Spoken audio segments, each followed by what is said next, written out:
26 years I've been in Washington. So you're a big spender. That's all there is to it. You're a big government conservative. And you don't vote for, right to work and these very important things. And that's what weakens the economy. So to say you're a conservative, I think, is a stretch. But you've convinced a lot of people of it. But somebody has to point out your record. I would convince. I think I have an opportunity to respond here. I've convinced a lot of people of it because my record is actually pretty darn good. I supported and voted for a balanced budget amendment, the line item veto. I voted, in fact, I used to keep track when I was in the United States Senate of all the Democratic amendments and all amendments that increase spending. I put on the board something called a spendometer. If you look at my spending record and you take all the, quote, spending groups, I was rated at the top or near the top every single year. I go back to the point. I am not a libertarian, Ron. I agree with you. You vote against everything. I don't vote against everything. I do vote for some spending. Okay, I do think government has a role to play, particularly in defense. We'll let everybody get in here, but at first I wanted to bring in Governor Perry on this. We'll stay on this subject. Don't worry about it. I'll let you back in here, Ron. You've called Senator Santorum the king. I think you've just seen a great example of why I got in this race. Because I happen to think that I'm the only outsider, with the possible exception of John Huntsman, who has not been part of the problem in Washington, D.C. The insiders in Washington, D.C. We have to nominate someone that can beat Barack Obama, that can get the Tea Party behind them, that can go to Washington, D.C. and stop the corrupt spending that has been going on. And it doesn't make any difference whether you're an insider from Washington, D.C. or you're an insider from Wall Street. That is what Americans rightfully see is the real problem in America today. They want someone who has a record of executive governing experience, like I have in Texas. I've been the commander-in-chief of 20,000 plus troops that get deployed. I have been the governor of a state that has created 1 million net new jobs. That is a record that American people are looking for. That is what Americans are looking for, an outsider that is not corrupted by the process. So, Governor, you're saying Congressman Paul is an insider? I am telling you, anybody that has had as many, here's what frustrates me, is that you go get the earmarks and then you vote against the bill. Now, I don't know what they call that in other places, but Congressman Paul in Texas, we call that hypocrisy. Well, I call it being a constitutionalist because I believe we should earmark or designate every penny. You designate weapon systems, you designate money to go to spend $1 billion on an embassy in Iraq. That's an earmark too. I say that Congress has more responsibility. But this thing, back to Senator Santorum, he ducks behind this. He's for this balanced budget amendment, but voted 5 times to increase the national debt by trillions of dollars. This is what the whole Tea Party movement is about. Quit. Government's practically stopped at over increasing the national debt. You did it 5 times. So what's your excuse for that? That's trillions of dollars. You kept this thing going. You didn't do very much to slow it up when you had a chance. As a matter of fact, I did do a lot to slow up when I had a chance. I was the author of the only bill that actually repealed a federal entitlement. Welfare reform. I actually promoted and talked and tried to pass Social Security reform. I worked on Medicare and Medicaid. I was one of the only guys out there in a time, Ron, when we were running surpluses, that was out there talking about the need for long-term entitlement reform, which is where the real problem is. When the government runs up a tab and you don't have the money no longer to pay, then you have to increase the debt ceiling. But every time we tried to tie it with reducing spending. We are in a point right now where we've blown the doors off of it. And as you know, back in the last go-round, I stood up and say, no, we shouldn't increase the debt ceiling because we have gone too far. But routine debt ceiling increases have happened throughout the course of this country for 200 years. If I can, I'd like to pivot and go to another topic here, which is the issue of commander-in-chief and national security. And Governor Huntsman, you have already said, for instance, that the Iranians have made the decision to go nuclear. You think they want a nuclear weapon. Tell us why you would be better as commander-in-chief than the other candidates on this stage. Because being commander-in-chief is less about having the discussions that we've just heard a moment ago, a lot of insider gobbledygook, a lot of political spin, It's about leading organizations, it's about leading people, it's about creating a vision. And I've done that my entire career. I did that as governor. I took my state to the best managed state in America. I took that economy to the #1 position, #1 in job creation, as compared and contrasted with Massachusetts, which was number 47 during a time when I think leadership matters to the American people. But more than anything else, I believe that this nation is looking for not only leadership, but leadership that can be trusted. Because let's face it, we have a serious trust deficit in this nation. The American people no longer trust our institutions of power, and they no longer trust our elected officials. And I'm here to tell you that we must find not just a commander-in-chief, not just a president, not just a visionary, but we've got to find somebody who can reform Congress and do what needs to be done with respect to leading the charge on term limits. Everybody knows that Congress needs term limits. Everybody knows that we've got to close the revolving door that has corrupted Washington. And everybody knows as well that we've got to have someone who can deliver trust back to Wall Street, which has also lost the American people's trust. Do you want to speak specifically about anyone on the stage? They can all speak for themselves, but I can tell you, having served as governor successfully, the only person on the stage as well to have lived overseas 4 times. I've run 2 American embassies, including the largest and most complicated we have in the world, the United States Embassy in China. I think I understand better than anyone on this stage the complex national security implications that we will face going forward with what is, we all know, the most complex and challenging relationship of the 21st century, that of China. Governor Romney? You have a question, or shall I just... My question is, the governor has just said that he thinks he can speak better than anyone else to these. Well, he can do a lot better than Barack Obama, let's put it that way. We have a president who had no experience in leadership.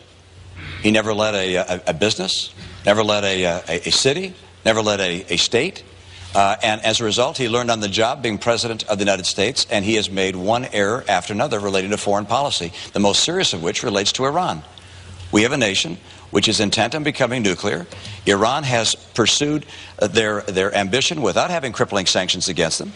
The president was silent when over 1 million voices took to the streets in Iran, voices he should have stood up for and said, we're supporting you, and he's failed to put together a plan to show Iran that we have the capacity to remove them militarily from their plans to have nuclear weaponry. Look, this is a failed presidency, and the issue in dealing with the responsibility of commander-in-chief is the issue of saying who has the capacity to lead, who is someone who's demonstrated leadership capacity, who has character, shown that character over their career, who has integrity, and I hope, I mean, each of these people, I don't want to be critical of the people on the stage. Any one of these people would do a better job in many respects than our president. And I will endorse our nominee. I believe in the principles that made America such a great nation. This is a time when we're faced not with a nation that is extraordinarily secure in a very, very calm world. We're facing a very dangerous world. And we have a president now who unbelievably has decided to shrink the size of the military, who unbelievably has said, for the first time since FDR, we're going to no longer have the capacity to fight 2 wars at a time. This president must be replaced. I want to bring in Josh now. Yeah, I want to stay on the topic of commander-in-chief as well. Obviously, that puts you in charge of the most powerful armed forces in the world. Only 2 of you on stage have served in the military. Dr. Paul was a flight surgeon, Governor Perry a pilot. There are 25 million veterans in this country, 3 million currently serving active duty. So this question is very relevant to a large number of voters out there. And the question goes to you, Governor Perry. Do you believe having worn a uniform, been part of a unit, better prepares you for the job of commander-in-chief than those on the stage who haven't served? No, I think it brings a very clear knowledge about what it requires for those that are on the front lines. But also, having been the governor of the state of Texas and been the commander-in-chief for 11 years there, and 20,000 plus troops that we've deployed to multiple theaters of operation. But I want to go back to this issue that we just brought up earlier when we talked about one of the biggest problems facing this country. And Iran's a big problem, Senator, without a doubt. But let me tell you, what this president is doing with our military budget is going to put our country's freedom in jeopardy.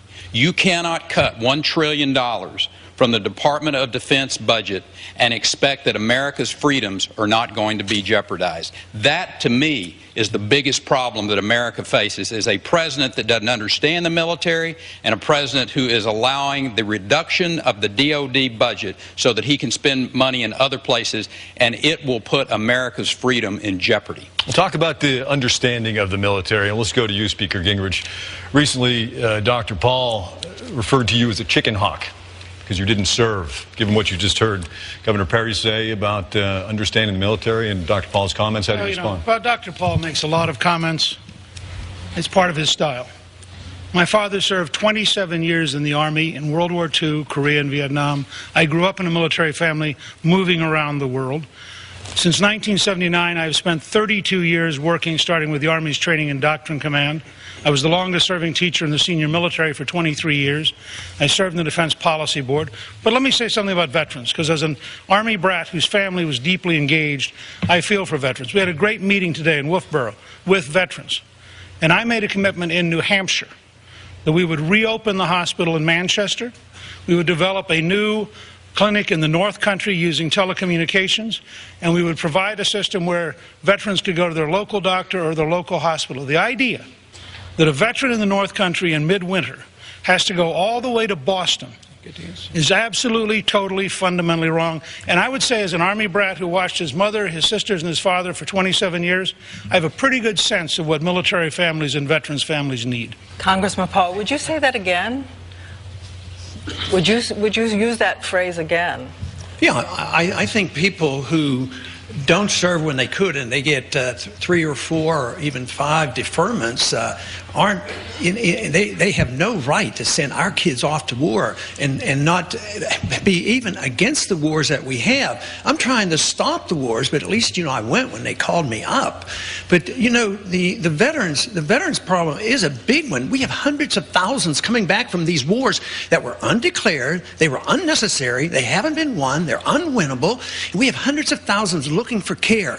And we have an epidemic of suicide coming back. And so many have, I mean, if you add up all the contractors and all the wars going on in Afghanistan and in Iraq, we've lost 8,500 Americans and severe injuries over 40,000. And these are undeclared wars.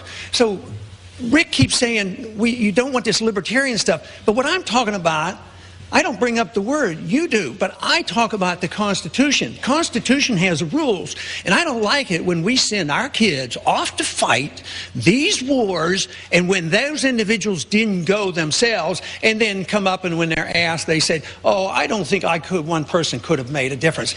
I have a pet peeve that annoys me to a great deal, because when I see these young men coming back, my heart weeps for them. Speaker Gingrich.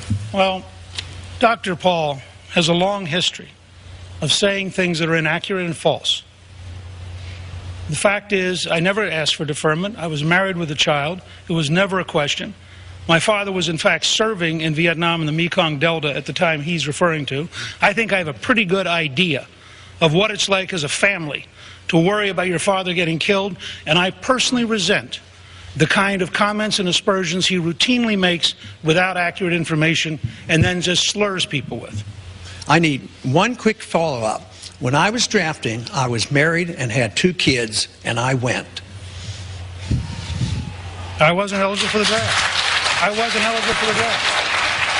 Congressman Paul, while we're on the subject of the Speaker said that you've had a history of inaccurate statements. There has been quite a bit of controversy over this newsletter that went out under your name. A number of comments that were perceived as racist, as inaccurate.